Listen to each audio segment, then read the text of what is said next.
Nadir et RFO Réunion, avec le concours de l'Europe et la région, présentent les nouveaux défis.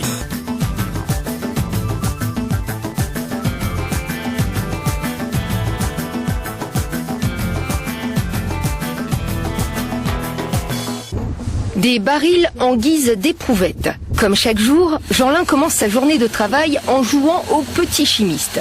Dans ses fûts, plus de 7 produits à mélanger pour obtenir de la mousse de matelas, une préparation à effectuer minutieusement pour que la mixture soit parfaite en quelques heures à peine. La rigueur est particulièrement de mise. C'est un pain de mousse qu'on fabrique, c'est-à-dire le four n'est pas chaud mais ça se réchauffe chimiquement. On fait les pré-mélanges. On fait le tarage des pompes, c'est-à-dire kilo-minute, pour pouvoir vraiment bien démarrer, tout équilibré quand on lance toute la fonction de la mousse. Dernière vérification avant de lancer le processus. Encore. On ajuste tout, quoi. Tout est propre. Il y en a 1, 2, 3, 4.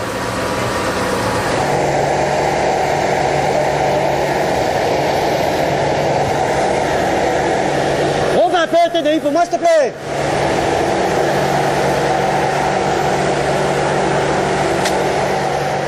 C'est-à-dire on va rouler pendant réellement temps réel, vous en avez pour un quart d'heure.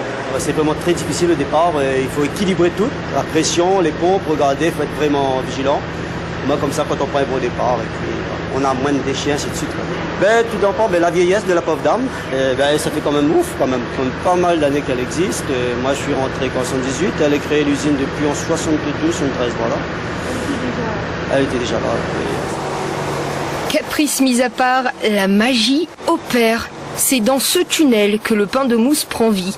Des blocs qui vont devoir sécher durant 24 heures avant d'être totalement prêts pour les différentes découpes. C'est le moment pour notre professionnel de prendre une petite pause. Ici, pas question de parler mousse, à moins qu'elle ne soit au chocolat. Le métier, lui, n'a pourtant plus de secret pour le fabricant qui exerce depuis plus de 31 ans. Ce métier, je l'ai commencé depuis l'âge de 18 ans.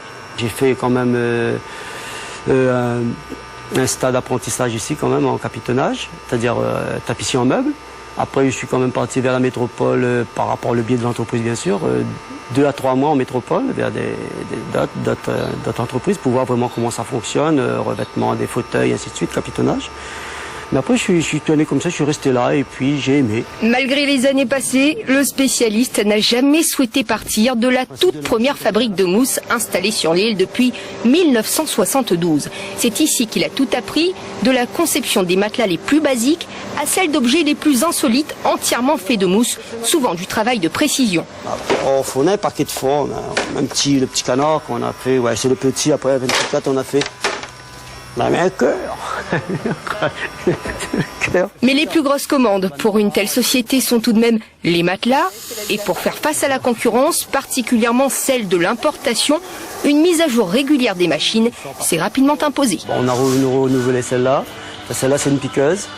C'est-à-dire qui quand même ça donne notre look à notre matelas, quoi. C'est-à-dire ça fait revivre notre matelas pour avoir un meilleur sommeil, quoi. Pour moi, elle va donner quand même à nos matelas, à notre production, un coup de fouet. C'est-à-dire ça nous a permis quand même de récupérer quand même pas mal de clients. Et ça, vraiment, la production vraiment repartit cette base-là. Voilà de belles robes piquées qui servent à habiller définitivement les blocs de mousse, allant des plus petites tailles aux dimensions les plus farfelues. Pas si simple pour les bras, mais il y a bien quelques astuces. Mais avant, il fallait rester debout sur l'ancienne machine. Et avec la machine, on tournait tout le tour de la table. Donc, on avait l'appui seulement sur une jambe. La manipulation était beaucoup plus difficile. Mais tandis que là, on a les bras qui nous aident à tourner le matelas et tout. Donc, c'est bien, c'est mieux.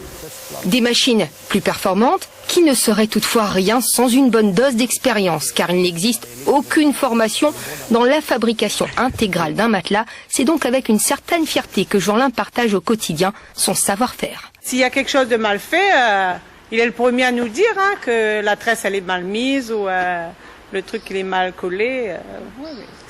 C'est lui qui nous a montré un peu les ficelles du métier, quoi. Parce qu'on passe, comme on est polyvalent, on passe dans plusieurs ateliers. Lui, il sait coudre, il sait tout faire, quoi. Ah oui, il sait coudre, oui. Mais dis donc, il s'en va où notre Jeanlin? Il faut dire qu'il reste encore des dizaines de blocs à produire. Du travail et là, pas question de s'endormir.